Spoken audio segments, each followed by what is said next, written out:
You're now tuned into Mic Check Waifu.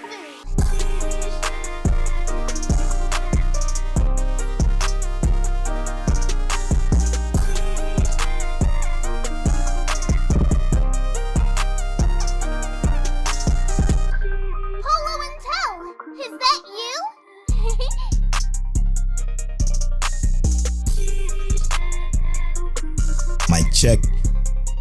Mic check, waifu. Tell, in there. Is that you? What's up, y'all? It's New House Tell. It's gonna be a new tell every week. How you doing, Polo? I'm good, brother. How you feeling? Hey, man. I mean, I can't complain. I'm in the house, like I said. Yeah, finally. It's finally built. It's finally home in Houston. I love it, man. Beautiful. Love it. Just absolutely love it. This is episode 109 of Mic Check Waifu. As always, it's brought to you by Lube Complex. Make sure you go to lubecomplex.com. Use that offer code waifu to save on your entire cart. Also, follow them on Instagram at Lube Complex and on Twitter at Lube Complex US. And if you see their stories, tell them Mic Check sent you after you follow them. They'll appreciate that. It's also brought to you by don'ttalkshop.com. The ad is coming later. Oh, and it's also produced by some of the best supporters of all time. And you know this. Our Patreon producers. Some of them go by the name of Aaron Brown, AB, Dre, the GOAT G, Ked, the Pro, Explicitly, go to explicitly.com, Monique Williams, Nachi, what's going on? Shanti, and our boy Treesus.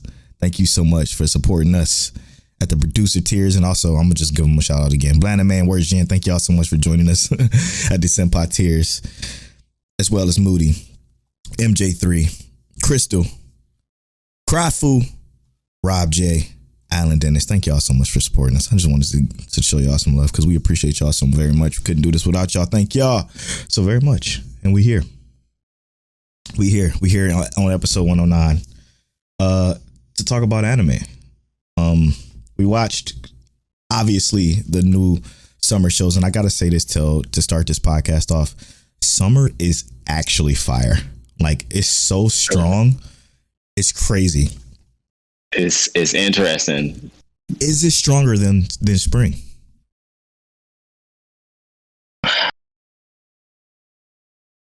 I think we don't know yet. I think it's on par. But spring has some ones that just popped up that I think were just way better than expected. True. You got 86, Vivi, Tokyo Revengers. Wasn't expecting any of those. No. This so far, I'm not sure if anything is as good as that, other than Remake Our Life. Obviously, that's powerful. We're gonna talk a little bit about these a little bit more, but I just need to know, because for me personally, for Polo personally, fuck that, for Tae personally, Who said his name? There have been so many mid to high tier anime that I've just been enjoying so much. And it's like, It's crazy to think about, because it's like, okay, I'm watching Soul Eater and I'm like, okay, cool. Well, now I just got to watch a couple of more shows. No, it's like, let me just count it out for you. 1, 2, 3, 4, 5, 6, 7, 8, and 9. There's 9 fucking shows that I've been watching on top of Soul Eater. And it's been pissing me off. It's been pissing me off because the week to week has been insane. Yeah. It's been insane. Because I'm tired of waiting. What you watch? Where should we start? Okay, let me just start off with one of my episodes of the week. Probably the episode of the week for me. And that's Spirit Chronicles. I know it was for you last week. This week it was. It's so good, dude. It's so good. It's refreshing, actually. Yeah, and it's like you look at it, when you look at it, or if you read it, or if you even see, I don't know, a few minutes of it, you think to yourself, oh, it's another isekai, right? But bro, it's not. It's not. And the way they do it, like we talked about before, it's not like the guy just completely takes over this new body. It's like a mind meld almost, where he maintains those memories of that previous person, and then he still has, those memories from his other life, and just how they carry things out. Like, we know he knows how to use magic, but apparently he hasn't been showing it. Yep. That time skip that they gave us didn't really feel wrong. It just felt like perfect, that was man. a good place to put it, because it was like, we don't really know what's going to happen next. They just kind of slid it in there. That's exactly what I was going to say about this show. This show's pacing. And I was wondering how they was going to do this, because I think, no, maybe they didn't show this. Maybe it was just the intro I looked at. Looking at the intro of the show, which is a dope intro, by the way. When they show him like grown up, I'm like, I wonder how they're going to do this, because I don't believe it's going to have that many episodes. It's only going to have 12 episodes, which fucking sucks, by the way. So when I looked at the intro, I'm like, damn, he's going to be a grown up. So they're probably going to do a time skip somewhere. It's obviously not going to feel right, because it's only 12 episodes. How the fuck they're going to do that? When they did it in the second episode. Slight spoilers. They did a time skip in the second episode, and it was so well done. So fucking well done, because it's a perfect continuation on how he was learning in the situation that he's in. And it's just the character development has been spectacular, man. And him dealing with how he's going to deal with, like Tel said, the mind meld of him, of this old life and melding with this new one in a whole type of way. Like, is that even considered isekai? Yeah, I mean, kind of. Like, his memories went somewhere, and what's nice about it is that, like, it makes it feel more lived in. Yes. Right? Like, granted, I love ReZero. I love it, but Subaru himself came to this world, right? We don't even know that though. It's still to this day, we don't even know if it's Subaru himself fully, or maybe he's in a coma in the real world because he got hit by a car coming back from the store. See what I'm saying? Like, it's just something that, he walked outside and just started kind of going a little. Now in this one, it was cool is that he did come to this world, but he doesn't appear the same, anything like that. And he did not just fully take over this body. Dude still has memories of his mom, of his like original mom, and then also has memories of like this other life where he was meeting this girl. I think the concept of that in general is just mad cool, because like, what are the implications? Is this other character whose body this originally was gonna want like some kind of reciprocity? Is he like, hey, yo, no, we're not doing this no more, we gotta fight for this body? Or is it just going to feel natural eventually, like where they have the same end goal? Right. Man, it's so good. I don't want to spend too much time harking on it, because I feel like people listening to this that haven't watched it yet are going to be like, what the fuck are they talking about? They have no idea, because they haven't had a chance to watch it yet. We're just going to say we cannot recommend this show enough. So on top of everything else that you may be watching this season, throw on Spirit Chronicles. It's Saireg fucking Gensoki Spirit Chronicles. Just look it up on AniList, or check our AniList profile. The links will be in the show notes, and see what we're talking about. Watch this show. I promise you, it's a whole different spin on the isekai. Even if you're not a fan of it, I do feel like a lot of people will like this, just like they will like this other isekai. Which one? You already know. How the realist hero rebuilt the kingdom.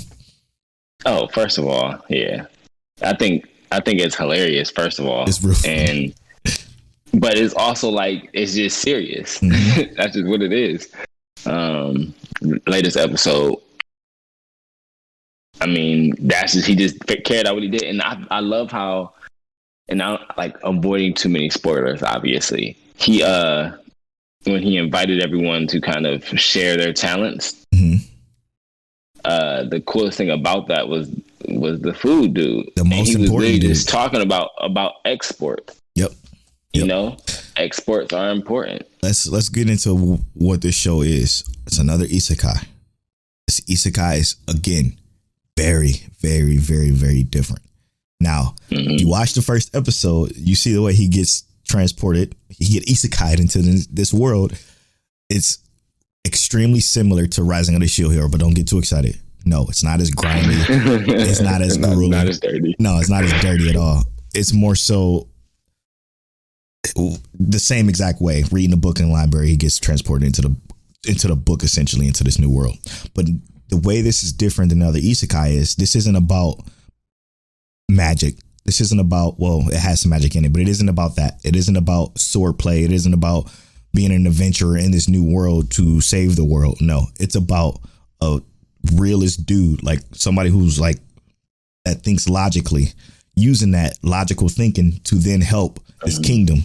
It's playing chess versus watching checkers. It's extremely good when it comes to like this the strategic side of the kingdom side, community, a government. Yeah, exactly. The government side of this world, which don't have the same thing you obviously have in the world he came from. But they explained a lot of lore in this second episode. They helped us understand why he understands the language, how his quote unquote power work, which is super dope, by the way. Another different spin on the fact that he can read something. Yes, it's incredible. Come on, bro. So again, this is another one. How the realist hero rebuilt the kingdom. It's another one that if you enjoy story and just, I guess, chess, essentially, it's a good one because it seems like it's going to be a lot of strategy to this one. A lot. Mm-hmm. A lot of good story too. I gotta agree. Speaking of isekai, I watched an isekai that Polo had. I think he already finished it, but I got six episodes into the dub of Full Dive, which is one from spring season, the comedy one. First of all, it's better than I thought it was going to be. Yeah. It is super funny. Also, I think it's super fucked up. Yeah, dude. Exactly. Yo, bro killed his best friend in the first episode. Yeah, in the first episode. And I'm just like, damn. It was like, he didn't mean to. Right. But like, come on, bro. Now you're getting hunted down. And it's funny. It's also like, obviously you would understand it's completely like satirical too. Yes. And then like, I can't tell if the girl is like picking with him because like she don't really want him. She's going to see the end of the game and she using him as like a conduit so she ain't got to do all the work or something like that. Yeah. It's funny. It's funny. It's good. What happened in the 6th episode that I saw, he made peace with his best friend that he killed. And I was like, damn, that was kind of a deep turn of events. Like, it's not what I was expecting. I was expecting some more. I was expecting his best friend like hunt him. Like, he already like coming to hunt him, but I thought he was gonna come back like as a zombie revenant or something. Yeah. Like, all right, well, every 30 minutes I'm just gonna pop up now and be ready for a fight. But that'd be hilarious if it was, though. It would be. Yeah. I love Full Dive only because it's the type of comedy I like. Just this absolute silly shit that's not trying to be it just doesn't take itself too serious. Exactly. It's doing the right things, but without taking it too serious. Exactly. Like, the whole idea of it is that the game is super realistic. Yep. And it's like, and one of the funniest things, he was in jail. They let him out of jail. The whole jail scene was hilarious. Yeah. But when they let him out of jail and he's like, oh, I just love how the game speeds up time when it's for the plot. It's like, yo, wow. Oh my gosh. Referencing the game and the game just do whatever you want to. Can't be trusted. I love his names that be getting best friend killer. Come on. It's good. I didn't. So talk to me. The dub is all right, huh? It's pretty solid. Well, the only voice that's annoying is the throat slitter girl. Oh yeah, throat cutter girl. But like, it was annoying in sub too. It's not that bad. It's like it's bad because I think it's intentionally bad. I agree because again, I would agree with that being the case because I only watched the sub, but the subway was exactly the same when it came to her voice too. Yeah, but she also looked kind of like the Grudge. So, they trying to make her look horrifying and scary. Yeah. So the voice kind of grating on the ears. But even though realistically, like, it's not always bad. Like, because when he kind of said, "I'm in love with you," and I've always, that whole little scene, her voice went from annoying to like, "Oh, okay, it's okay." Yeah. You know? So it wasn't bad. It wasn't bad in the beginning. It didn't get bad until it was supposed to be bad. Yeah. It's intentional. Speaking of like the sub and dub thing, you know, I find funny. What's up? And I'm gonna just tell y'all listeners now, like we hate you motherfuckers that decide to be the sub. Ew, you're watching it dub. You're watching it dub. Those type of people, we can't stand them. We think it's stupid. We think you're stupid, and we make fun of you here for doing it. So we just letting you know. Too much work, bro. So we just let you know. But I just find it crazy how that narrative has finally changed, though, and I like that. I like that a lot. Like nobody cares about somebody watching subs versus dubs, and if they do, they get ran. You know what I'm saying? Like I'm cool with that. Speaking of dub, we do need to do that ReZero rewatch dub. Yes. Oh no. Yes, bro. Big facts. When I saw Mike say he was watching a dub, I was like, I haven't watched the new season dub at all. It's crazy because by this time I watched the season 1 twice. Last time I've watched season 2 twice. You watched it twice subbed. Yeah, I have not touched the dub at all. Yeah, I need to turn that dub on for real, and then probably go back to the sub. We gotta do that. I think shit. Do we do it next week? Fuck it. Yeah, fuck it. Let's do it. I'm willing to do it. Let's go. 100%. And it's good. It's real good. So good. ReZero is our number 1 anime of all time, in case y'all didn't know. In case y'all didn't know, y'all need to know. How do y'all tune in to Mic Check Waifu and not know? Hey, as a matter of fact, check out last episode, the concept of conflict, to figure out what the appeal is of ReZero. We explained it extremely well during that episode, which I listened back to that episode. We did a good job of breaking that down. Real good job. For sure. All right, so what else did I watch that was really, really good this week? The comedy in Girlfriend is spectacular too, man. Did you touch that yet? I mean, I saw it on my list. I just didn't turn it on yet. I don't want to talk about it anymore until you watch it. I need to get your thoughts on how this comedy is laid out. I absolutely love the main character, and when you watch him, you'll know why. Okay. But Girlfriend is again the show about the guy who attempts to have 2 girlfriends. Extremely interesting. I love it. That's Polo life. Yeah. All right, let's talk about Tails. Sleeper finally came out. Oh yeah. Come on, man. So first of all, I like I said, I was very surprised at how. All right, let's not start with me being surprised. I need to know what you think my thoughts were, because you said before in the pre-show. Game. Oh yeah. Without, because I think Darwin's Game's first like 60 seconds was like more like meathead intriguing, but I think that this first like few minutes was much more enticing for someone who's like thinking in a strategic mindset. So like someone who's like, I don't know what this is necessarily going to bring to the table. Like, what does it have to do with anything? Just the fact that he's a gamer and that he plays games, like does all this kind of stuff. And then you see him get into this battle and he goes straight into video game mode. This is how I figure out how to win, right? So it is kind of an opposite of Darwin's Game in that regard, right? Like our main character in Darwin's Game, he couldn't win that first battle. Right. He had to basically run away until luck hit his side, that kind of thing. Versus our main character in this, he ran away, but he was making a plan the entire time. Right. I think you think it's good. I don't think you think it's amazing, but I definitely think you think it's good. So to be honest, I don't know if you remember Darwin's Game that well, because it was the exact same thing with both of them, with how they think about strategic ways to get through the situation that they're in. This one, the only thing I don't like is the fucking frame rate. I can't stand how kind of slideshowy it is. It looks good. The animation, like the art style, looks fucking phenomenal. I love the way it's drawn, but it moves so stiff that it kind of fucks with my eyes a bit. And it's only probably because I came from Remake Our Life straight to that. Yeah. So with the smooth Remake Our Life, you can tell it's artistically. Oh my gosh, bro. Influence. Yeah, bro. It's so smooth, and it's every episode of Remake Our Life has been like movie quality animation. This one going to this one. We're gonna talk about the movie quality later. Yeah, this one just seemed to, I don't know, it was jarringly stiff, but I did like where it's going, even though it's extremely rushed. Like it's going so fucking fast. It's crazy.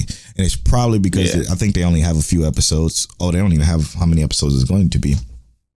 But I think this is going to be, to be honest, this first episode was good for like, again, like, it was good. But I do think everything is going to be solved in an extremely Monster of the Week way, in a way that's going to be rushed. And that's going to piss me off because it doesn't deserve the power, the way that, so our main character's power in this is what gives me that same vibe, right? Because his power is amazing, in my opinion, right? It's incredible. It's literally the power of a great strategist. It's like, should we share it? I don't. Yeah, we can share it. It's first up.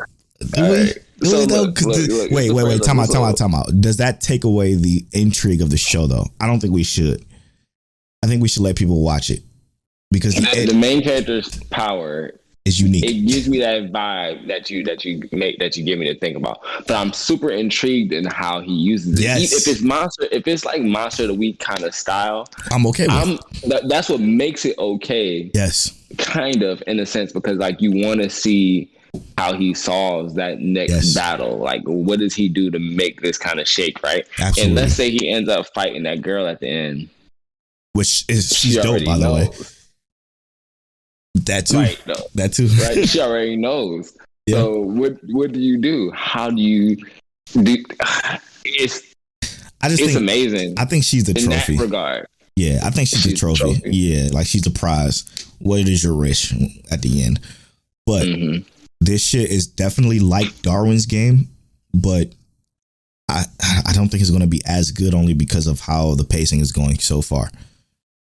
Actually, I'm not even going to say necessarily the pacing because I don't think I really like the pacing on Darwin's Game a lot. But what I did like about Darwin's Game is the world building. Yes. I think the world building in Darwin's Game is going to way supersede this. 100%. Like if Darwin's Game was a 7.8 or 8.2 or something like that, this is probably going to be like a 7.5.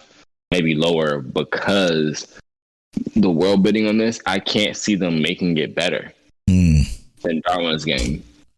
Let me see. I can't. I want to say I'm conflicted because Darwin's Game's pacing seemed fine to me.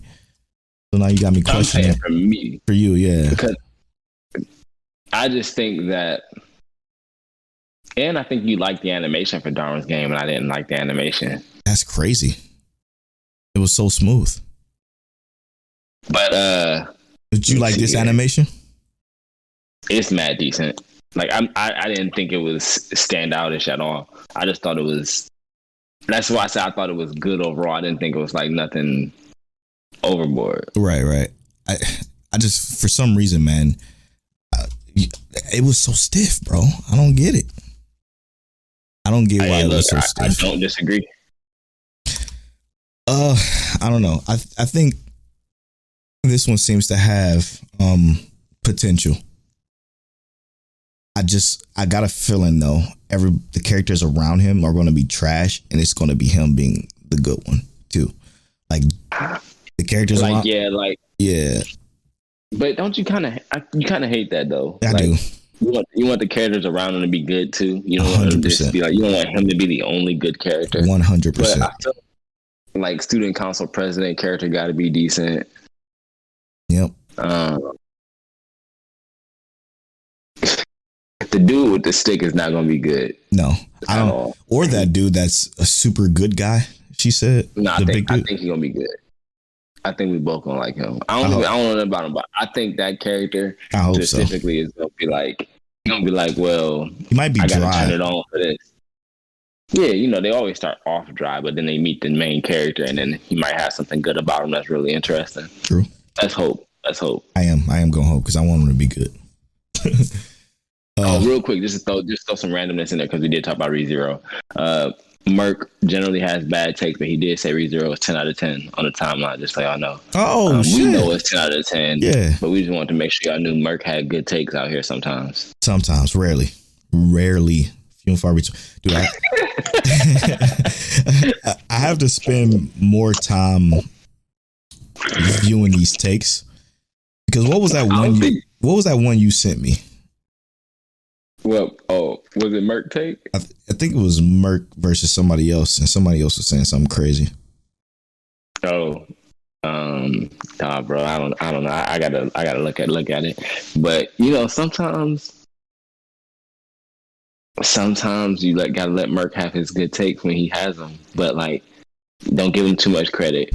No, you know, not all the time, just sometimes. Mm-mm. Anyway,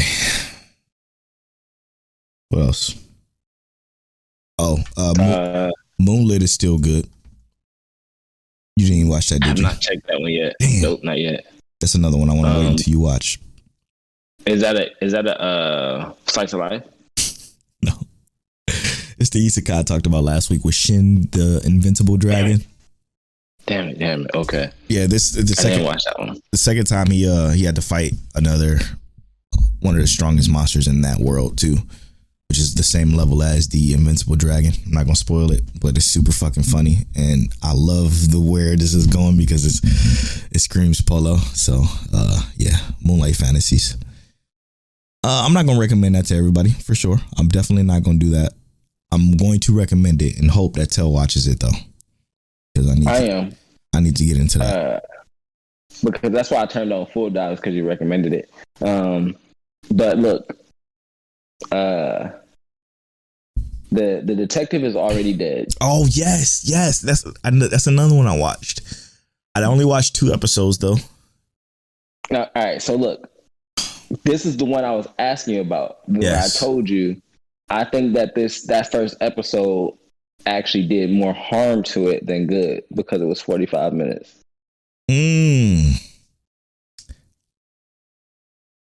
How did you feel? Damn, I didn't even realize it was 45 minutes. Damn, so you liked it? I did, but I'm not saying it was bad, but I just think that it could have been done better. It 100% could have been done better. It feels slow as hell. That's probably why because it was 45 minutes long. It didn't give me Remake Our Life. It didn't give me a Remake Our Life first episode. It didn't Absolutely give us Astronaut in Space first episode. Not even close. You're right. Not even close. But the thing with this one is I enjoyed that the first episode. I hate the rest of the show. Absolutely can't fucking stand it. I think the most recent, the third episode. Did it get better? Please tell me it got better. I think the third episode was better in regards of like the character. You're seeing that he spent, what is it, like 4 years with that girl? Mm-hmm. So like 4 or 5 years. I think he said 5 years. But he spent like all that time with that detective girl before she died. Yeah. Spoiler, she died. Now, sorry, spoiler. That's the name of the other show, though, Detective. Yeah, let's again. I want to be the one to keep this into perspective for the listeners, because they need to know what the hell we talking about when we talk about this stuff, because we just go into it knowing what we watched, not knowing that if they watched it or not. So let me help y'all adjust. This show is about a student who meets this detective while on a flight after being coerced into flying on an airplane. And you learn that this detective is actually incredible. She is such a good fucking character, like a lovable, extremely well done character that they literally kill off in after the first episode. And they kill her off screen, obviously, so they can share the story slowly over time on what happened to her or whatever this shit may be, via our main character, who is super dry intentionally because of the time he spent with him. He becomes dry because he wasn't so dry he wasn't in the beginning. Yeah, he becomes dry after the death of his detective friend, but he essentially becomes her sidekick after episode 1. Second episode, we find out she died, essentially 5 years into their into their duo. And the first episode was so fucking like good as far as like building up who she was and who he is, that I was excited to see that continue. Mm-hmm. But it's not, because she's dead. So it's like, that's the name of the show. It's the name of the show, and it's so stupid. It's creative, I guess, but it's creatively dumb. Like I feel like I wasted my fucking time. I turned on the third episode. And tried my best to watch the shit. I'm like, I just can't do this. I don't care. I just don't care. He said it's creative, but it's creatively dumb. It's creatively dumb. Yo, it's so good. It was perfect. Yo, that needs to be an episode name. Right? It is creatively dumb. It is. That's gonna be the name of this episode. Because you gotta feel me. She was such a spectacular character, man. 100%, bro. I entirely agree that she was a great character. Oh my gosh, she was wonderful. I think the only thing that gives the third episode some kind of redemption is the fact that our main character starts to exhibit some of her traits. But not enough yet to make it seem like, he is that kind of character. And to be completely fair, I would still rather see her give those traits rather than him give those traits. Dude, make the first fucking season literally their entire escapades up until she dies. When she dies, give us the second season, and then make this the second season. Like, I would be so super cool with that. That would have been smart. That would have been a hit. Or they could have gave us more time with her, right? Like, if they gave us that first 45 minutes and then like 2 more episodes, and then be like, oh yeah, but the show is about her being dead. And then you're like, damn. Yeah. It's in the title. They said it was going to happen. Why couldn't it have been him? He is a detective now. Yep. Ugh. So now it's with this other girl who's super yandere type with her. And then the fucking it's so stupid. She had a heart transplant, and it just so happened to be the one of the detectives. Like, get the fuck out of here. I don't know. Maybe it can redeem itself. I will try to watch it, or I might just Vanitas this shit and put it on the shelf until it's done, and then come back to it. Right. Speaking of Vanitas, the case study of Vanitas had the most beautiful background picture today, or that I watched today. So I'm just gonna throw that out there. I saved that as my background. I'm gonna need you to watch the Duke of Death in His Maid, because them backgrounds be crazy. We throwing that in there too. It was just that. Look, bro, he had this moment where I was like, yo, he just kissed the old girl, but they made it a beautiful like scene, like with the fractal glass breaking behind him, and I was like, yo, like I was feeling it up until this point, and then it happened. I was like, oh, I mean, I ain't mad at that. That was dope, like the way they played it out. Sick. And then the episode was like over at basically a little bit after that. I was like, okay, I feel it. So before we get into Might Check Your Soul, we have to talk. We're going to talk about the spoilers. The spoilers on the second half of the show aren't going to be much. They're just going to be Remake Our Life, reincarnated as a slime. That's it. Because My Hero basically had a filler that is just not even worth talking Tokyo about. Avengers. Oh, and Tokyo Avengers. Sorry, Tokyo Avengers for sure. Yeah, but My Hero just had a filler episode that ain't worth talking about, so we won't. Yeah. So Polo, cue the music. So let's talk about Might Check Your Soul. For those of you that don't know, this is the part where we recap what we've watched of Soul Eater. Normally, or we watch about how often would you say we do this now? But one rewatch every 6 months. 6 months. Yeah, something like that. You do a rewatch of an older show every 6 months. Can't overwhelm yourself. The first one was Bleach. The second one was Yu Yu Hakusho. And now this one, Soul Eater, dubbed Might Check Your Soul. We've only been watching now 9 episodes apiece. What is it? Is that still 10? That's still 10. 10. It's 10. It's still 10. We've been watching 10 episodes of Soul Eater. Damn, man. We're on episode 30 now. Is what we just finished. Yeah, we just finished episode 30. Fuck, man. So look, I am. All right, I was having this thought watching episode like 21, 22, and I think maybe 23. And Polo, I just hear Polo in my head like, I hate Kid. And in my mind, I'm just like, Kid is literally my favorite character. And it's like, it's only because I feel like Kid sometimes. Like, high key, I'm in the house and I'm just like, this is asymmetrical and I hate everything about it. But like, yes, I can get through my day, obviously, because it's not like super high end. Like, I'm not going to be able to function without it. Exactly. But you're not going to be in that. You're not going to be in a octane situation and just not be able to do your fucking job because the shelf is correct. Right. Like, that shit's so stupid, man. It's the, again, I said this last week, I said this the week before, a couple of weeks before.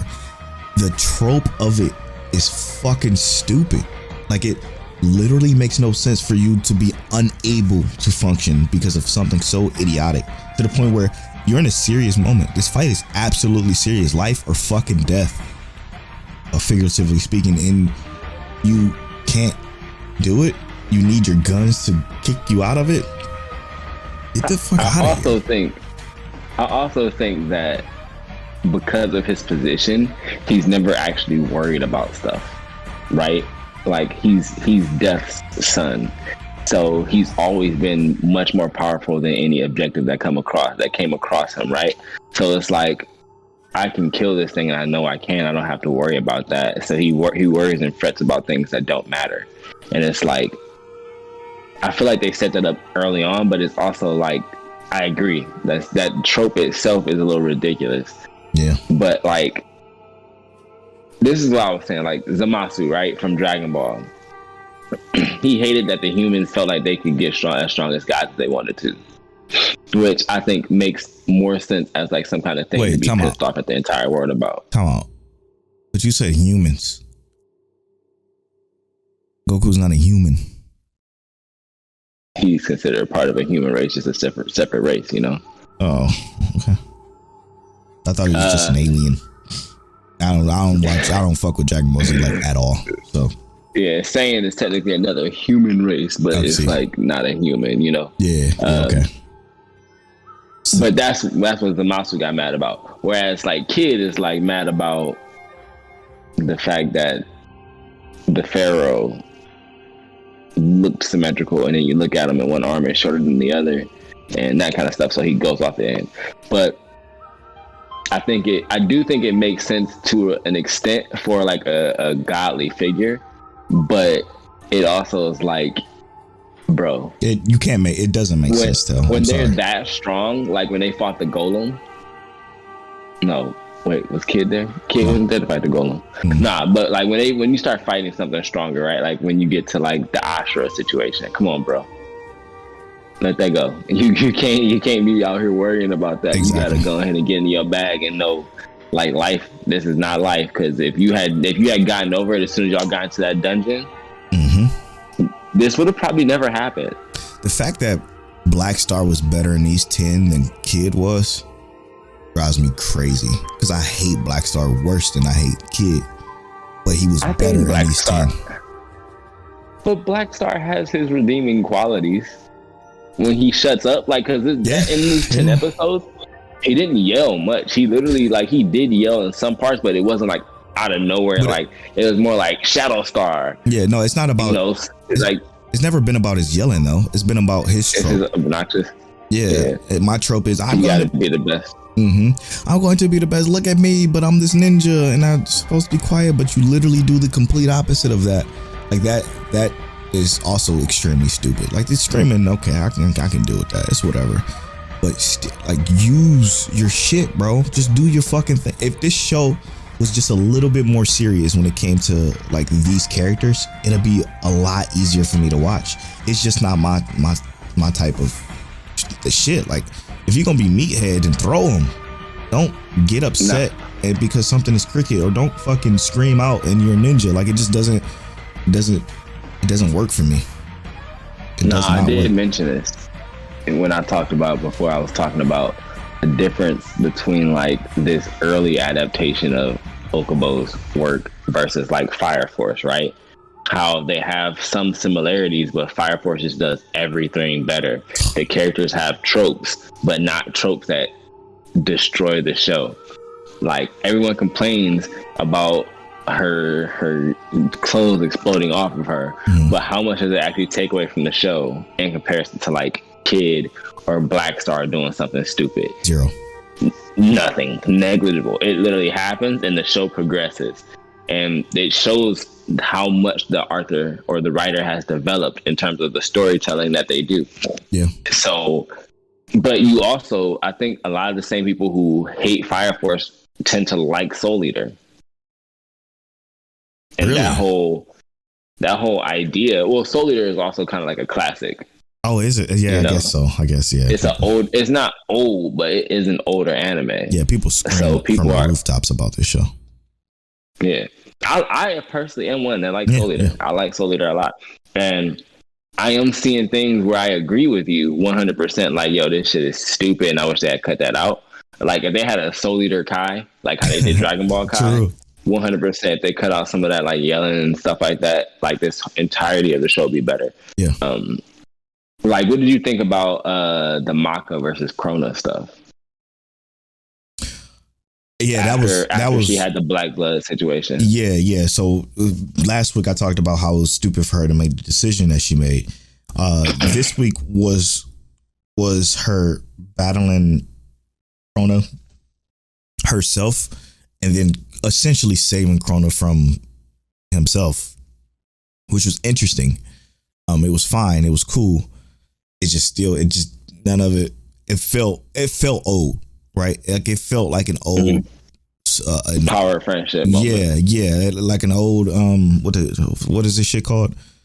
Shonen. It felt like a super old shonen take, like when it comes to this shit. But I liked it. I enjoyed it enough. Like, because the writing of it was fine. Her going into the madness, her being able to match the soul wavelength because she was literally inside of the madness. And again, like you said on Twitter, like the art style. Oh my God. Every time I can see the influence that Fire Force, I mean, obviously they're the same artist or whatever, but you could just see it, right? Like you could see the eyes, the fucking. It's working up. It's getting ready to get to Fire Force. It's getting ready to, it was whole practice for Fire Force, but it's beautiful, man. The show is gorgeous. I absolutely love the way the show looks. I don't like the way the show is playing out outside of the adults and the larger story. What Fire Force does well is the smaller stories inside of the larger story. This just does the larger story well. The smaller shit, like with Maka and Soul, with their little beef, or not beef, but like situationship, if you will. A tie-in is not good enough. Yeah, that again, the shit with Tsubaki and Black Star, that little mini story, and Kid hasn't really had one yet, but I'm pretty sure that's coming. I absolutely love the Thompson sisters. They're so fucking good, dude. What do you think? Well, and they took away Patty's like stupidness again. Didn't. Like she didn't seem half as like how they tried to make her seem stupid in like the second set of 10 episodes I think we watched. So she was stupid for 5 out of 6 or 7 out of the 10 episodes. She got unstupid. Really? She got stupid at the end of those of this 10 again. I don't get why they changed that about her. Still, that is the most drastic thing I've ever seen. Also said on Twitter about the sound design, and the specific parts I was talking about sound design on, because I had headphones on the entire time watching it, was like the entire, like I think it was like 2 or 3 episodes of like getting to Ashura. I'm just listening to the episodes. I'm just like, yo, it sounds really good. But then they actually get to the Ashura theme. I was talking about how creepy it was. I was like, bro, that shit was 100% creepy. But like the music they put in, like they had like the 90s, like Jake Candleless and then scandalous. It's like they funny, but like they throw in like that like 90s R&B, and then they drop like kind of like a semi hip hop beat in there, and then they do like some of the, like I said, the more serious moments with like the Ashra. It got kind of like, it looked very twisted and scary, like with him getting back to his skin, and just the overall sounds. Like it felt almost like tingly, like skin crawling. Like I was like, yo, bro, that's a little deep. Animation was unbelievable with that too, especially for it to be an older show like this. It's so, it was ahead of his time with the way it moved, right? Like the way he animated himself, like fixing his skin and adjusting his bones and shit, and the way he would flick Kid or fuck up Black Star was just hilarious too. I like that, man. I do like that a lot. I did like the fight between him and Def too. That shit was so good, man. Oh, bro, I loved it. And that's another thing I want to say on the sound design. How Def was like, yeah, and blah blah blah, da, da, da, da, da. And then it's like, but I'll kill you. Yeah, straight up. Like, yeah, that's why, bro, and that's why I love this dub so much, because it does it, and finally getting that explanation on why Def did what he did during that fight was super awkward, but I'm glad they did it, because now I understand it, because he was super fucking scary, like extremely scary. But how are you going to run a town if you are literally that? So he made himself more of a mascot, more of something more approachable, which worked, because now he has the town and he was holding the Ashura at the bottom of it. Like that larger story is fucking phenomenal, man. It's so good. Yeah. And I was a little, go ahead. I was going to say the side shit with Frankenstein and him. Medusa. Yeah, him with the madness, him going deeper into his madness and wanting to dissect shit. That was also fucking haunting. I was going to talk about that too, but I was like, that was one of the side stories, like the smaller stories inside of everything, that was actually tied in well, extremely well. Everything else around that though was not. Yeah. I do like the other death sites coming through too, or the other 4. It's a lot of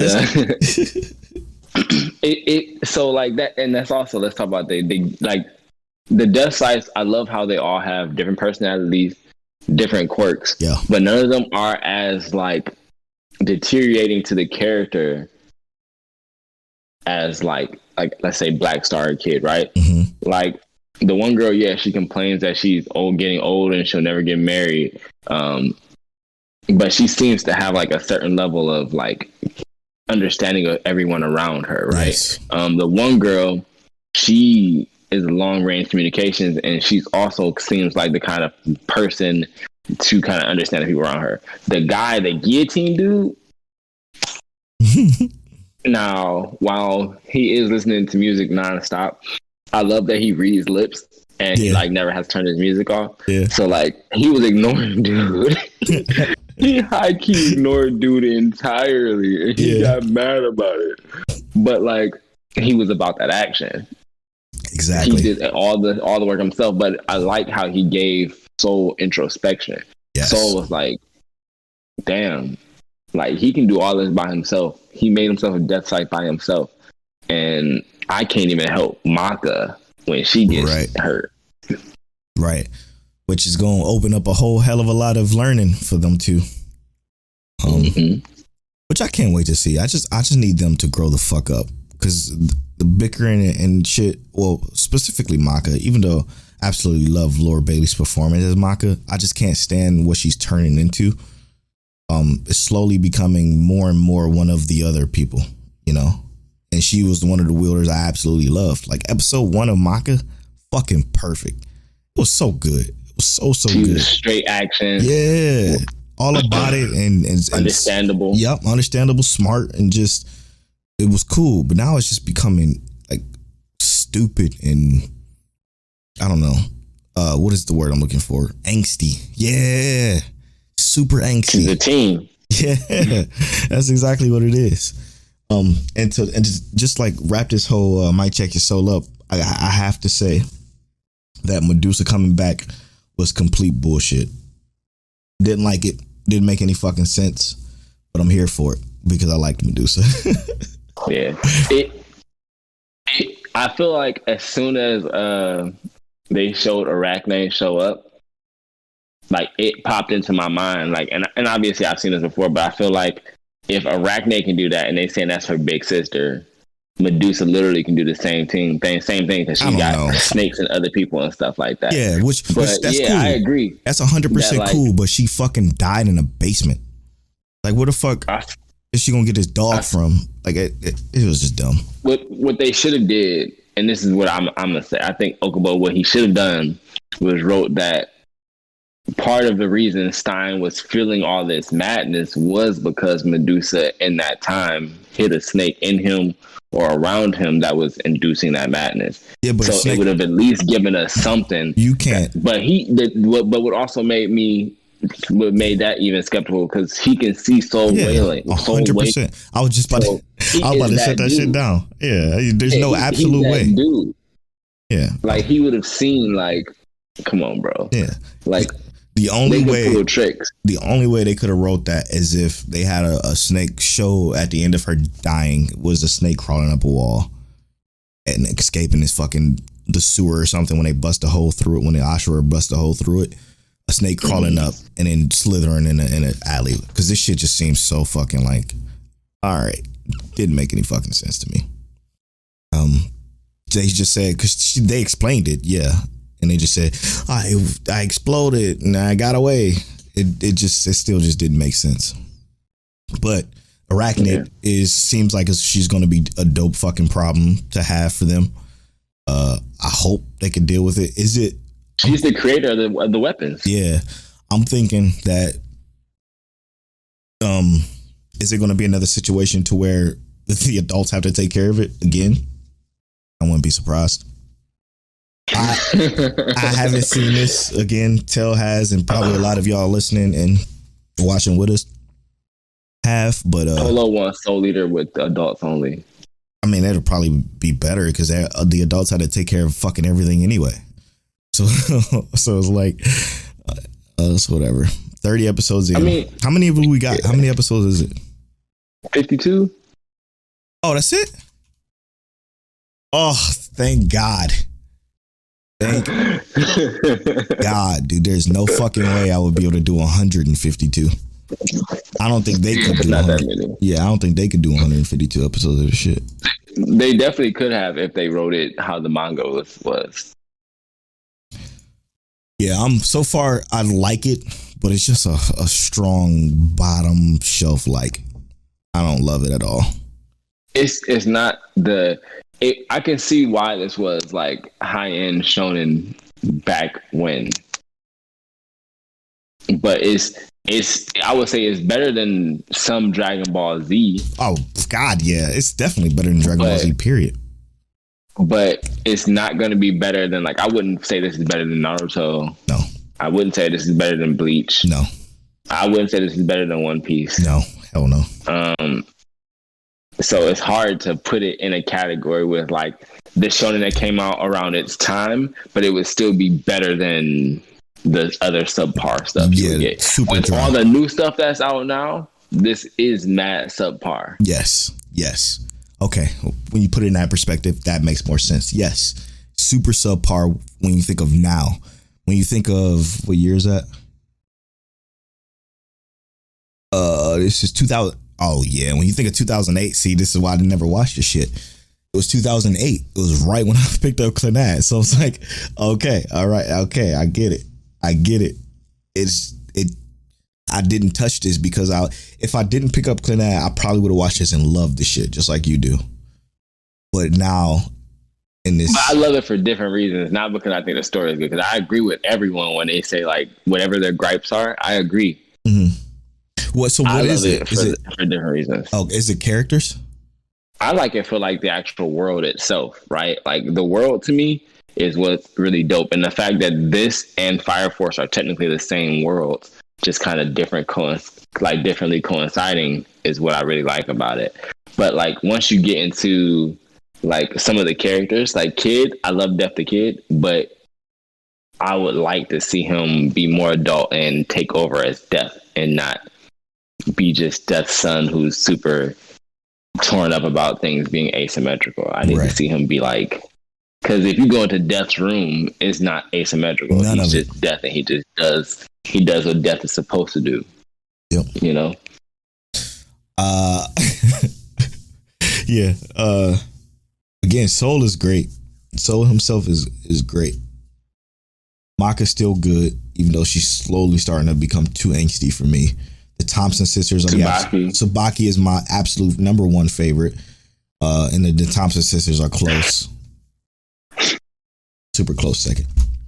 All right, let's get some mic check waifu. This is still part of the show where one of us rolls a random number generator, the other reads a question associated with that number. How many left? We have, let's see, I think it's 75. 74. Oh shit, 74 left. All right. The number is 5. Goodness gracious, what? All right. I haven't been single. If you can meet an anime character, who would it be? Good question. Damn. If I can meet an anime Rem. Rem? Yes. If I can be an anime character,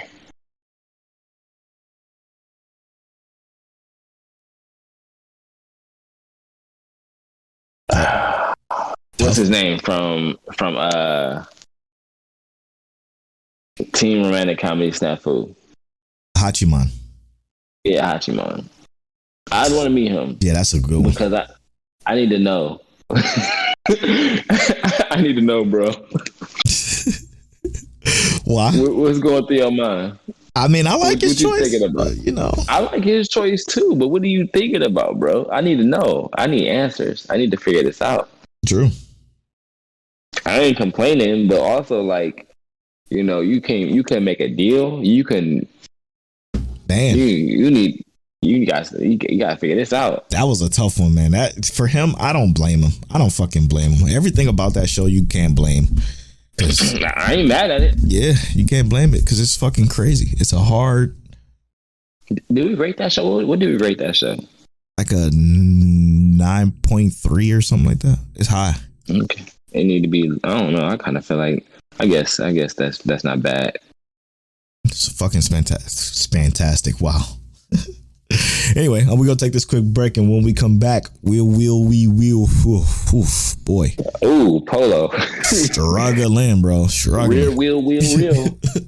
We will be spoiling Remake Our Life, Reincarnated as a Slime, Season 2, Part 2, and Tokyo Revengers. We'll be right back after these.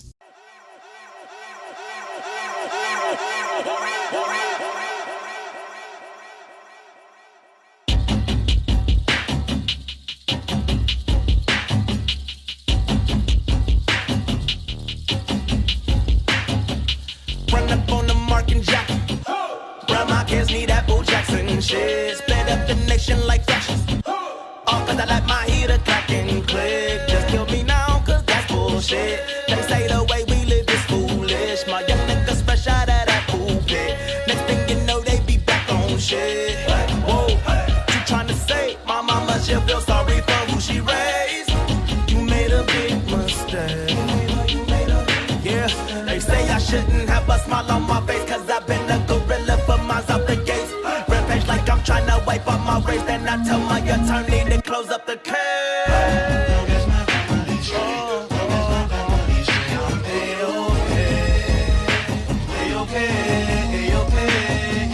I'm from where kings get dug. Diamond coated studs.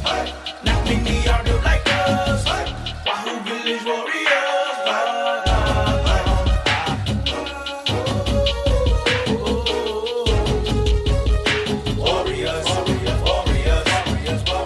Just how it got.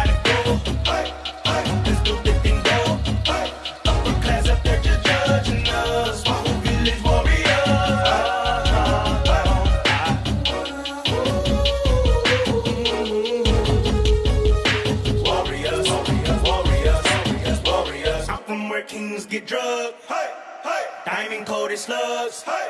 Not many are built like us. Hey. Wahoo Village warriors.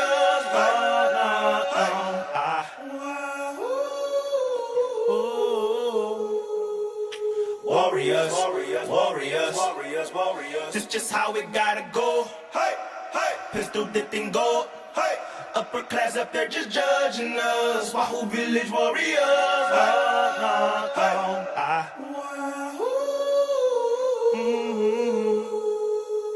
Warriors, warriors, warriors, warriors, warriors.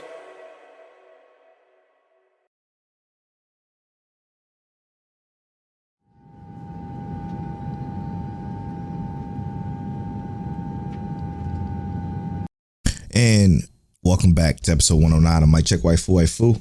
What was the name of this episode again? Creatively Dumb. Yes, Creatively Dumb. We are going to spoil a couple of shows that we want to go into more in-depth discussion about. The first one we're going to start off with, obviously, is going to be Tokyo Revengers, because more people watch that than any other show. So you can stick around for that. Tell, what did you think? I like this episode a lot. Personally, it's one of my more favorite episodes that didn't have like an emotional connection. Interesting. Mostly for like the backstory, world building kind of stuff. You know, I figure as Mic Check Waifu, we always appreciate good world building and introducing those characters, kind of letting us know how the Tokyo Manji gang was built up. Yeah, was dope. We got to see what's his name, Baji. Yep. And we got to see Kazutora. And those two characters are obviously original members of the Tokyo Manji gang. Yeah. And I assume they were like some of Mikey's best friends. So, you know, to see that they both kind of gone to a whole other side of the fence was kind of crazy. What do you think? Yeah, that part was hard.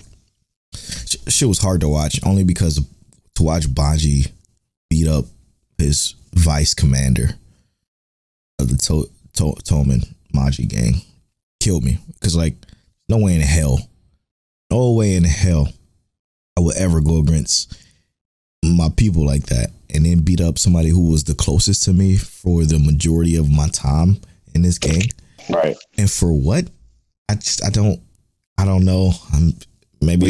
Look, that's what the thing too is. We don't know the backstory. Like, we don't know why. That's like why is Baji so mad? Yeah, exactly. Shout out to Unbothered Mike, or Mike Unbothered now, who was talking about us talking about it, and he's like talking about how we had to read it. Like, we definitely plan on reading it, but I think it's just so much fun theory crafting before we do that. Speculation right now. Yeah. So everybody else that watches it with us can enjoy this conversation too. Can even think, man, maybe they're onto something, or I think this. You know, that's the kind of conversation that we want to have. That's the conversation I like to have personally. Unlike with my hero. Hey, look, I don't know what's happening next, bro. I already told you. I don't agree to nothing. Now we talking manga. We can talk about that one. But this anime stuff, I'm letting the My Hero Academia manga go. I'm just gonna watch it and I ain't gonna say nothing. But back to Tokyo Revengers, yeah, this one definitely was strong, super strong. I'm curious to see what bringing Takemichi to Valhalla is gonna do. I don't want to see him get his ass beat again, man. He's just a spectator. I definitely think they're going to get some hits in on him, or they're going to try and see what he's worth, like if he really ready to throw hands. Right. I want to see what he's got to say, though, because, like, can he say something that's not only going to get him out of this without getting severely scarred? Right. Or can he say something here that's going to make a difference to those two people to, like, not get or to bring one of them, if not both of them, back? Like, what we need to know what happened that caused that issue, because apparently it happened that day or the day after. After they got that picture taken, it happened quick. Or at least that's how they kind of prefaced it, like how they put it in there. But it could have been longer. But either way, something happened soon after they kind of officially started the gang that made them split up like that. Yeah. Whatever it is, it's hard to manage, right? Like to think about, because again, man, these are your boys, bro. Maybe Baji was closer to Kotoro. What was his name? Kazutoro, yeah. Maybe he was closer to him, but Baji was, from how they explained, was Mikey's door best neighbor. friend. They used to live next door to each other. Yeah, it's rough, man. It's rough. I do feel like Takemichi's in trouble. Kind of fucked up. Big trouble. Being put in this situation. I definitely I had some optimism. Yeah. I had some, because I was like, okay, they about to take him there, and they about to kind of like, I'm thinking like maybe this dude is like, oh, we got Takemichi, like maybe we gonna show him that Valhalla ain't nothing to play with, but we're not gonna beat his ass. We're gonna let them know like Valhalla is here to like actually put in work. But then they got there, you see Baji pounding dude face into the dirt. I'm like, oh God. Yep. He about to die, big fella. With no remorse in his eyes. No fucking nothing. Just nothing. But you can always tell which characters are the worst, because they had that like outline, right? Like it'd be that black, a little bit of the like color, and then it'd just be dull on the inside. I'm like, oh man, he's a psychopath. Big problem. Like Mikey got the worst eyes. He got the worst eyes. True. Mikey's eyes literally is just the shade, and that's it. They just black eyes with shade. Every other demon in the show got eyes with like the highlight, and then it's just dark. Mikey just like all black with a little bit of scribble in the middle. They're like, yeah, Mikey gonna fuck you up, bro. Don't worry. So what's big about this most recent episode, though? I think the most important piece was probably one of the shorter lines in the entire show, and that's Toman has 150 people, roughly. Valhalla has upwards of 300.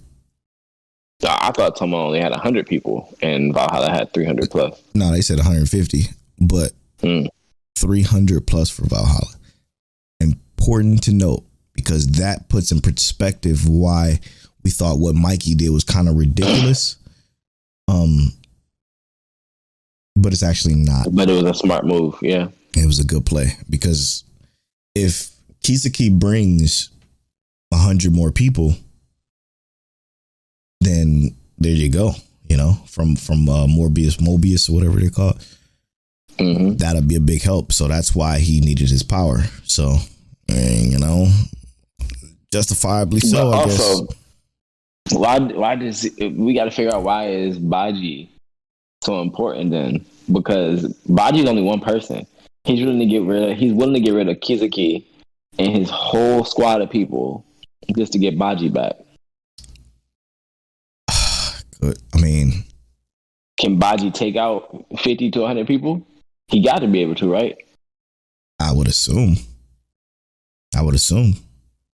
Because what's the other explanation? Because it was only him that left. And Baji can take out 100 people. Mikey definitely can. Mm-hmm. I ain't seen nobody in the show yet who got better hands than Mikey. And Draken is pretty close. Yeah, but I don't think Drake can work in Mikey. No, you're right. Mikey has shown himself as being Mikey. You're right. That's who he is. You're right as fuck. Damn, it's tough, man. It's tough. I can't wait till it's done, though. How many do they actually? No, they still didn't give us an episode. 24? No, they don't give us one. And normally when they don't give us one, it's because it's long running. Or the end hasn't been announced yet. I thought I saw it. Hold on. Nope. It gotta be.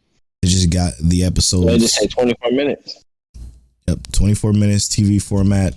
Episode 16 airs in 5 days.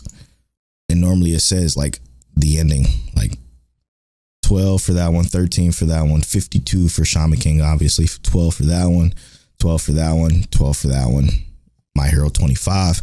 And I don't say.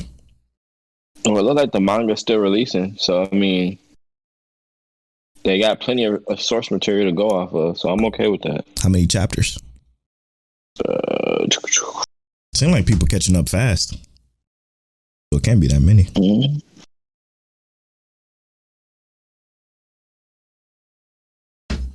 It started March 1st, 2017. It just says releasing. Oh shit. Okay. All right. Well, yeah, Tokyo Revengers still real good. real good. Real good. Let us know y'all thoughts if you haven't read it yet. What y'all theory crafting with this situation that they're in.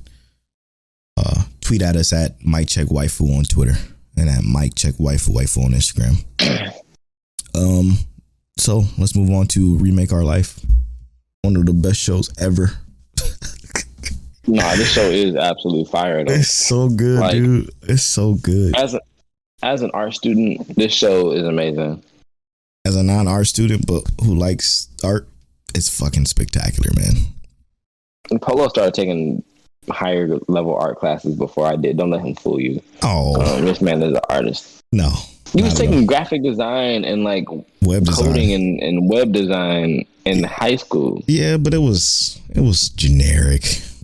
I was taking fine arts. Yeah, I was doing more computery stuff. Yeah, but yeah, this show, hands down, probably I'm not even gonna front here. This is probably gonna be the best of the season. Yeah, facts. I mean, it's already the best of the season so far, like for sure. This is it's such a unique isekai to me. I mean, I guess technically it's not an isekai. No, it's still the same world. It's its own life. Mm-hmm. But like time travel. Yeah, this is such a unique overall series to me. Yeah, because how many times have we, outside of Steins Gate, of course, how many times have we gotten time travel in the, I guess, slice of life sense? Right? I have no idea. and I guess this is a slice of life, huh? 100%. 100%. It don't. I guess it don't even feel like it, but this is such a good one. I mean, I would recommend this one to people outside of the anime community because of like just what it is. Yes, it's easy to wrap your head around. They didn't go too crazy with what the situation is, why it happened. Who cares? Just this is the situation. This is how it happened. Now follow it, and I'm with that. Absolutely love it. This could be preemptive, and Polo might not agree, but if this continues with like how it's been going, I think this could be a 10 out of 10 for the season. Now, real quick, my favorite part, obviously, of this episode was the demonstration of the actual project. Ooh. The project was so fucking good. It turned out way better than it ever needed to be. What made the project beautiful too was the fact that like, so he had to use two different medias. He used the actual DSLR camera with no actual video mode, just stills, but then he used a digital camera to collect video, and then he blended them together to get that still motion plus like a little bit of actual motion to like make it look like a transition. And then had the voice acting in there. I'm like, bro, they killed it. Bro was doing it. He was doing it. And then like the whole squad is like, I can't believe he was able to pull this off. It was like, you're not going to overdo me. You're not going to outdo me, bro. Like, he's inspiring right now the very people that inspired him. Which is mind blowing. Exactly. That's what makes it so good. And he doesn't even realize it. He doesn't even think about that in that aspect. He just think like, I just want to be a part of what influenced me. Yeah. And for him to be doing what he's doing to these people who he looked up to in the future, but now in the past, is spectacular. But you want to know my favorite part of the entire show outside of the project? The project was obviously fire. The conversation he had with, what's her name? Shinoki? Shinooki. Shinooki, yes. The conversation he had with her. But, yeah, super touching. A close second to that was the conversation between the sister and the teacher. That both the conversations was good, bro. So good. She's like, so why? For one, I shouldn't have won that. I shouldn't have came in first place. No chance in hell that our main characters is what she was referring to. They shouldn't have won, like, because their shit was phenomenal. And the teacher, which is her older sister, said, listen, the project was, which makes sense to me. What did she say? Do you remember? She said basically that to her, it looks like they did that on accident. Like they must have had like an equipment mess up or mix up or something. Yes. So that wasn't their original intention. Exactly. And they probably just put some stuff together. But what she also said that blew my mind was that, and if they did pull that out of like just a way of fixing things because they didn't have what they actually wanted, I would have loved to see even better than I expected. Yep. I would have loved to see what they did if they had the correct equipment, because now, now she's thinking about our main character's problem solving ability, because she know that it was mostly him that did it, because they had that conversation in the episode before that about the situation being kind of rough right now. So it's like, it's super fucking just those little conversations that kind of just go into something again major is fucking phenomenal, man. This show is way too good. Way too good. Which character do you dislike the least? Do you dislike the most? Dislike them. I don't dislike any of them. Okay, I was just wondering if you dislike any characters. I don't dislike any of the characters in this show either. Maybe like our main character, solid as fuck. Yeah. The only character that you could probably dislike, and it's only because they don't have that much screen time, in my opinion, is the blonde haired girl. I absolutely love her and her. That's what I'm saying. And her singing, she's super tone deaf, but you could tell she can sing. Oh my god! The dude that's in his room, or in his dorm or room super or whatever, super dope. He seems to be like that antagonistic energy to like, hey, I want to motivate you without being like an enemy, right? Like he's like that brother who's like, yeah, bro, we gonna battle it out just off of like the strength of I want to be good or better. Right. Like I don't think there's any actual characters to dislike in this show right now. Maybe the club, but the club seems fine. Like if they keep them, they at seem a minimum, mad decent. And they seem to have like their own personalities and lives. Like they got the singing club. Yep. You got the acting club, the dance club. I like it. I like it, bro. I do too. This whole show had me like, boom, love it. So this is from a light novel in a alternative manga, which is interesting. I'm super sad that it's only 12. The cliffhangers has been too strong with these two shows, with this show and Spirit Chronicles. I'm just sad because I hope this just wraps up nicely, Put a nice little bow on it. Like, don't give me a big question mark. I don't need any more of that in my life, because there's been too many shows with these crazy question marks at the end. I do love the animation. What did you want to speak about with the animation? It's beautiful. Yeah. That's it. Yeah. I was like, I said, the color schemes, like how they line up some of the colors, like what blew my mind was, and this was just from that first episode, right, when he was crying about seeing Shinaoki's artwork, right? How they made her artwork look like artwork inside of like artwork, the inside of the anime. Yeah, like this is artwork, right?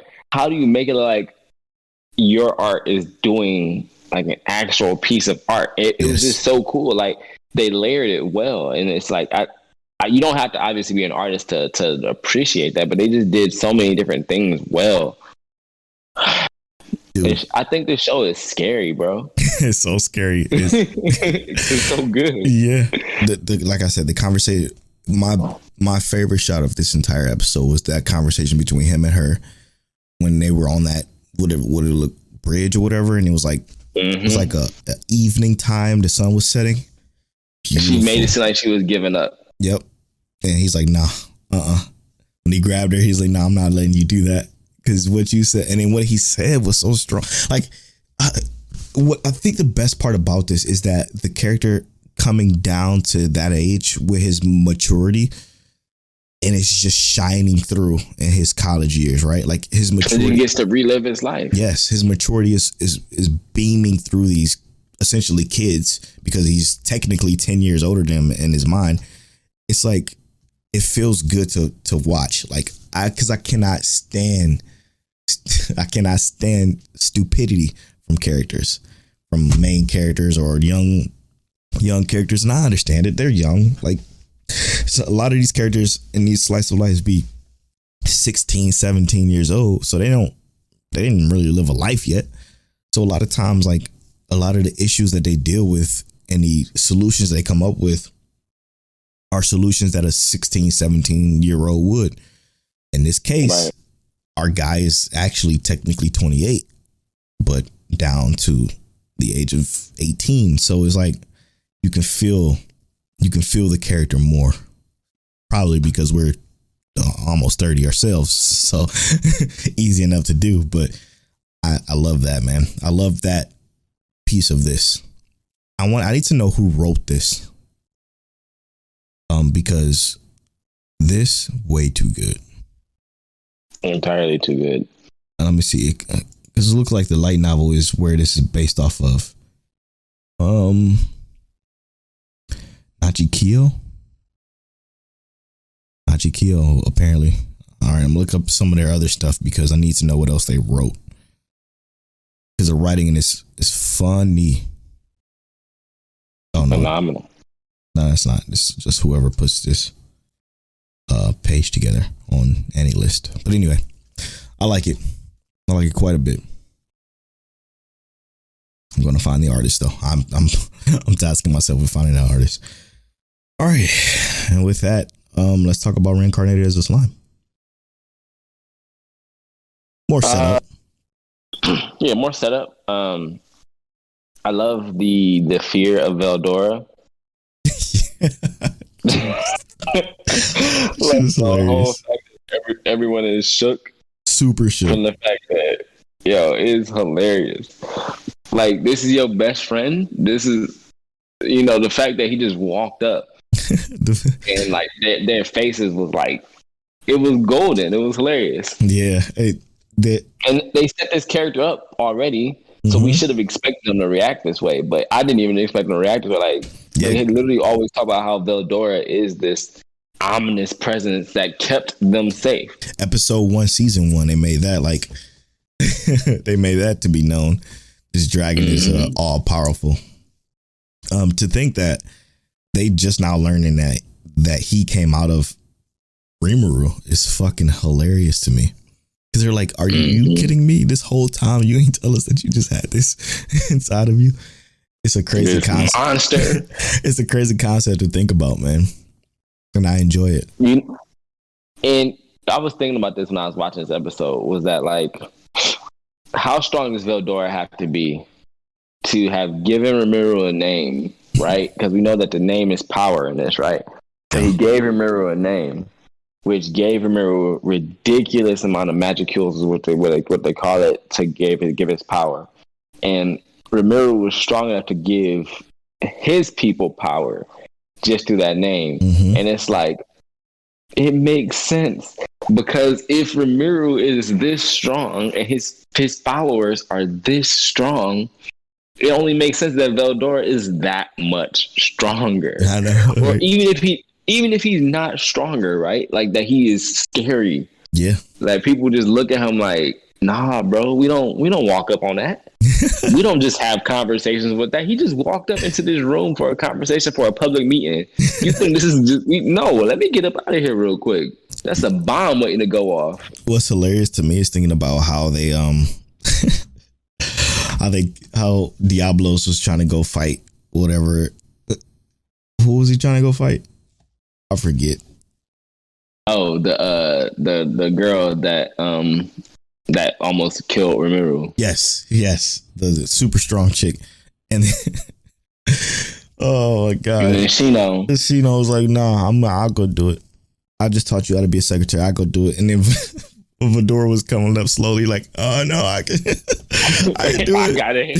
I can actually do it though." Yeah, and Rimuru was like, "Nah." Diablo might be able to do it, but Veldora, nah, he got it done. It's done already, as far as I'm concerned. Erased. Thanos snapped. Oh, that's crazy. Goodness, man. This show is good, man.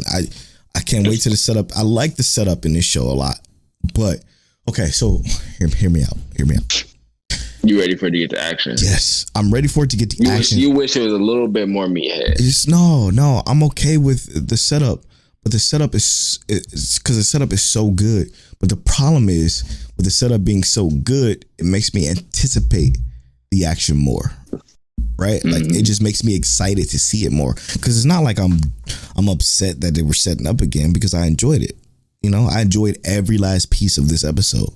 So I'm not really rushing it, but I'm ready for it. Like I'm so ready for it. I'm okay with it. 4 more episodes that are set up if it's going to be like this. It's entertaining. But I just want to see more, you know? I just want to see it. It's hard. You want to see that setup get put into play. Exactly. It's a hard situation to be in, but I like it. Yeah, and especially for like an actual good series. Now, if this is a bad series with setup, you'd be like, come on, bro. Enough. Just go ahead and get to the trash. True. I love it, though. All in all, Reincarnated as a Slime Season 2 Part 2 is starting off with a bang. Absolutely love it. 100%. All right, let's wrap. All right, we just finished talking about Reincarnated as a Slime. Polo's loving that setup. So am I. What you think about that setup over there? Remake Our Life. Probably going to be our sleeper of the season because it's really good. Tokyo Avengers, another good episode. Got to meet some good characters. We also got to know Mike Check Waifu. Let us know what anime character you would like to meet. We had our Mike Check Your Soul. We got a couple of issues with Soul Leader, but it's still a good series for when it came out. Also, The Detective Is Already Dead. Such a creatively dumb name. Don't forget that's the name of this episode. Moonlight Fantasies. I gotta check that out because Polo keep talking about it. 5-second battle game. Hey, look, that's my sleeper of the season. Want to be better than everything else this season. You're right. I gotta pick up Girlfriend, so yes, Polo don't feel alone on this. I also watched half a Full Dive. I watched the other half. Let y'all know what it's like next week. Realist Hero, still very, very good isekai, as well as Spirit Chronicles. Some really good isekai coming out this season. And that's been episode 109 of Mike Check Waifu. I am at Polo Bornfly on all social media. I am at King Teliano on all social media. You can follow our social medias at Mike Check Waifu on Twitter and at Mike Check Waifu on Instagram. And as always, Mike check.